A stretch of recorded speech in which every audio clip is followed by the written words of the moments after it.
Анда яңалыклар вакыты студияда Лейсан Галиева исәнмесез. Бүгенге чыгарылышның төп темалары. Азнакайда авыл хуҗалыгы белгечләрен мәктәп эскәмиясеннән әзерләмәкчеләр. Әлмәт 70 еллык юбилеена әзерләнә. Яшь юл хәрәкәте инспекторлары фестивале иминлекне кайгырта. Азнакай агрофирмасының Сукайыш янындагы мегафермасына мәктәп укучылары өчен экскурсия оештырылды. Анда Шалпы, Тымытык, Урманай мәктәпләренең 8-нче сыйныф укучылары катнашты. Әлеге чара авыл балаларын туган җирләренә тарту һөнәри юнәлеш бирү максатыннан оештырылды. Бу хакта тулырак алдагы видео язмада.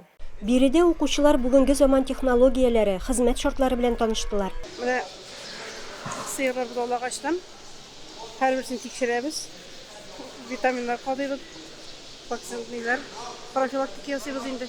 Менә без аулап 10 көннән соң 11 көнгә уже аларны карифилгә чыгарабыз. Бүгенге көндә мегафермада 4000 баш сыер исәпләнә, көненә 70 тонна сөт савыла, 1000 баш тона кайтуы көтелә. Биредә 100дән артык кеше эшли, шуларның берсе идарәче Ленар Абзалов. Үзе Илбәк авылында туып үскән, мәктәпне тәмамлаганнан соң ветеринария академиясында белем ала. Илбәк авылында 3 ел эшләгәннән соң агрофирма Азнакай хуҗалыгына баш ветеринар табиб итеп билгеләнә. Анда 7 ел эшли.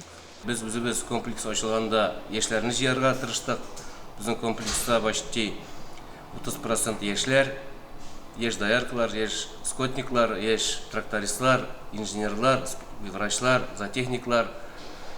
Зарплата яхшы, эшләргә әйбәт. Мәгариф идарәсе инициативасы белән бүгенге көндә Шалпы, Тымытык, Урманай авылы мәктәпләрендә һәм шәһәрнең 1нче мәктәбендә агрокласслар эшләп килә.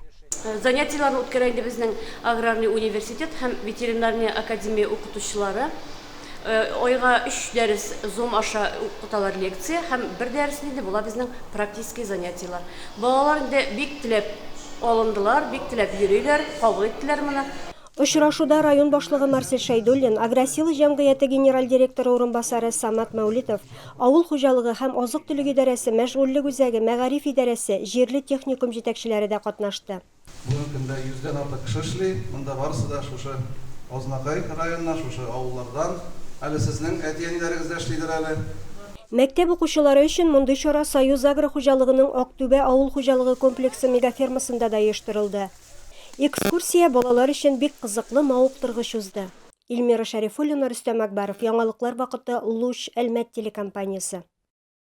Һөнәрле булып ул үссен, холыклы булып кыз үссен ди халык мәкале. Күп өлкәләрдә кешене биләүдә чакта ук тәрбияли башлауны шуны исәптә тотып та башкараларда инде. Бу юллардагы вазгыятькә дә кагыла. Менә инде 50 ел төбәгебездә яшь юл инспекторларын тәрбиялиләр. Бүген алар кабат бер сәхнәгә җыелды.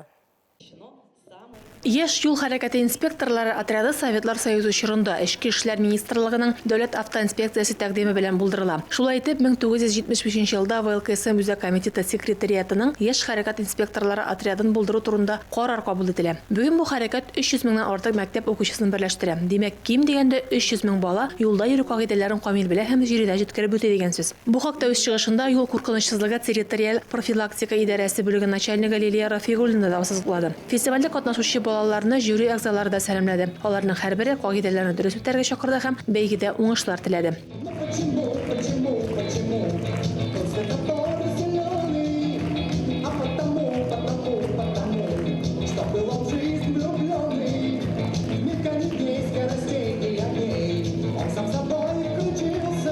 Фестиваль балалар һәм яшь үсмерләр иҗат үзәгенә 24 команданы җыйды. Быел ул яшь инспекторлар хәрәкәте оешканга 50 ел тулуга багышланган иде. Кагыйдәләрен белү һәм төгәл үтәүдән тыш командалар иҗади чыгышлары белән дә куандырды. Слышите нас, дорогие родители? Пусть на дорогах нас видят водители. Чынлыкта төрле иҗади бәйгеләрдән тыш бу малайлар һәм кызлар бик җитди һәм мөһим эш башкара. Алар юл хәрәкәте дәүләт инспекциясе хезмәткәрләре белән берлектә төрле акцияләрне оештыра һәм уздыра. Җәяүлеләр һәм автомобиль йөртүчеләргә һәрдаим юлда йөрү кагыйдәләрен төгәл үтәргә чакыра. Чөнки алар ялгышлар бәрабәренә кан белән язылган. Правила дорожного движения нужно знать, чтобы жить аккуратно, чтобы не было никаких аварий, чтобы в мире все было хорошо. Рәдифә Нугманова, Диана Юдина, Рафаэль Сафин, яңалыклар вакыты Луч Әлмәт телекомпаниясе. Ағымдағы ел қолабыз үшін истәлекле елы бұйыл данлы Әлмәт шәһәренә 70 ел тула. Шулың айдан төбәкне өйрәнү музейында түгәрәк өстәл узды. Әлмәт төбәкне өйрәнү музейы 12 000 экспонат саклый. Араларында истәлекле фотосурәтләрнең саны гына да 2 000 тәшкил итә. Музей хезмәткәрләре шуларны кабат барлап, юбилейлы ел уңаеннан махсус фотоальбом чыгаруны максат итә. Булган материаллардан тыш, алар бүген калабыз предприятиеләрендә сакланган фотосурәтләрне җыю өстендә дә эшли. Музей директоры Венера Зәйдуллина сүзләренчә, моңа һәр Әлмәтледә өлеш кертә ала. Фотографии определенной темы. Это улицы, это здания, строительство улиц, строительство зданий, когда это здание было открыто. То есть история. Естественно, у нас работа это ведется, мы все данные собираем, но мы всегда упираемся, это вы все знаете, здесь люди как бы понимают это все, должен быть первоисточник. Әзер альбом бастыру ул бик күп көч таләп итә торган хезмәт. Иске фотоларны җыюына җитмим, сүрәттәге урыннарны төгәл билгеләү дә мөһим. Туган я клубы исем астында берләшкән төбәкчеләр шул максаттан түгәрәк өстәлгә кабат җыелды. Актив әгъзалар арасында Мөдәссир Сөләйманов та бар. Ул калабызда 1955 елдан бирле яши. Әлмәтнең кала булып үсүен күреп үскән, яшәгән тере шаһиты. Бала чагы пионер, яшьлеге комсомол оешмасы белән бәйле актив Әлмәтле туган ягы диеп яшнәгән һәм шул сулышны тоеп яшәвен бүген дә дәвам итә. Материала очень много. Если мы это не оставим своим потомкам, мы пожалеем. Живу по принципу: город твой, тебе в нем жить, тебя о нем и заботиться. Максатлар һәм хәлләт иләсе мәсьәләләр шактый ди музей хезмәткәрләре. Шуңа күрә монда очрашулар алга таба тагын да дәвам итәчәк. Рәдифә Нугманова, Вероника Рябова, Дамир Корбанов, яңалыклар вакыты, Луч Әлмәт телекомпаниясе. Спорт яңалыкларына. Юбилейный спорт сарайында Нефтяник Заурали хоккей командалары арасындағы 6-нчы матч иртәгә 4 мартта узачак.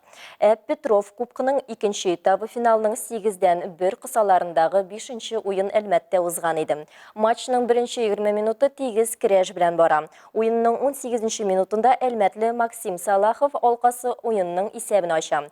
27-нче минутта масса күләм кыйнашу була. Ике команданың да бер юлы 4 хоккейчы эскәмияләргә җибәрелә. Бераз соңрак 2-нче алканы Александр Локтев кертә. Әлмәтлеләрнең 3-нче алкасын Александр Зайцев кертә. 3-нче периодта Дмитрий Стулов һәм Эдуард Гиматов алкалары Нефтяникка ышандыргыч җиңү алып килә. Спасибо всех с победой, болельщиков, такая сумасшедшая поддержка, команду, ребят, всех и жителей Альметьевска тоже с победой. Счет серии 3-2. Сделаем все возможное, чтобы провести сюда решающую игру. Идел буе беренчелеге көләменнән шунда ук диярлек үзеңнекенә берничә көнлек кенә төрле субъектлардан җыелган спортчылар белән Ульяновск шәһәрендә очрашкан көрәшче кызлар инде ничәнче көн Әлмәттә шөгыльләнә һәм киләсе ярышларга әзерләнә. Көрәшчеләрне без келәмдә күрергә күнеккән. Бүген исә без аларның тимер белән шөгыльләнгәнен күзәтәбез. 12 яшьлек Эльмира Никитина ирекле көрәштә 6-нчы ел. Спортчының беренче зурлар разряды бар. Ирекле көрәшне Эльмира ныклык, чыдамлык кебек сыйфатларны үстерү өчен ярата. Мой любимый прием в стойке – это проход в ноги, потому что этот прием мы изучаем уже не первый год. Каждый раз его усовершенствуем и делаем все лучше. В партере мой любимый прием – это фадзаевский, потому что он несложный, но эффективный. Күптән түгел Ульяновск шәһәрендә узган Идел буе федераль округы беренчелегендә Эльмира ирекле көрәш буенча призер була һәм Россия беренчелегенә сайлап алына. Шулай ук Әлмәтле ирекле көрәш белән шөгыльләнүче Анжела Закирова да Идел буе федераль округы беренчелегенең бронза призеры була. В 2023 году мы поехали в город Оренбург на первенство Приволжского федерального округа до 18 лет. Там я заняла 2-е место. У меня было 7 участников в весовой категории 42 килограмма. У меня было в весе 17 человек. Анжела инде 16 яшькәчә дә 18 яшькәчә дә Россия беренчелегендә катнашачак. Кыз 4 ел милли көрәш белән шөгыльләнә. Ирекле көрәшкә килгәненә 2нче генә ел булуга карамастан, узган елда ук республика күләмендә нәтиҗәләр күрсәтте. Ирекле көрәшне тизлек үстерү өчен ярата. 8нче сыйныф укучысы калабызның физик культура көллиятендә белем алып, киләчәктә ирекле көрәшнең яңа йолдызларын кабызырга хыяллана. Лина Хәсәншин, Рафаэль Сафин, яңалыклар вакыты, Луч Әлмәт телекомпаниясе. Қалабызның 2 номерлы лицей стадионында оқушылар спартакиадасы қысаларында шаңғыда узышу бойынша ярышлар узды. Ең жетізлілер 24-ші мәктәп оқушылары болды. 2-ші орында Татарстан нефтінің 70 жыллығы исеміндегі 25-ші мәктәп. Мақтаулы 3-ші орында Риза Фахриддин исеміндегі 1-ші номерлы гимназия. Истел теннисін яратушылар үшін файдалы мәгълүмат. 3 марттан 5-сіне қадар истел теннисы бойынша спорт мәктәбінде ярышлар уза. Анда теләге булган һәркем катнаша ала. Ярышларның соңгы көнендә катнашучы хатын-кызлар һәм ир-атлар өчен яшь чикләүләре юк. Тулырак мәгълүматны 8-951 897 42 48 телефоны буенча белешергә була. Бүгінгі шулар еді. Мен Лейсан Галиева һәм монтаж операторы Олия Бейрамалова сезнең белән сау булышабыз. Исән сау булыгыз.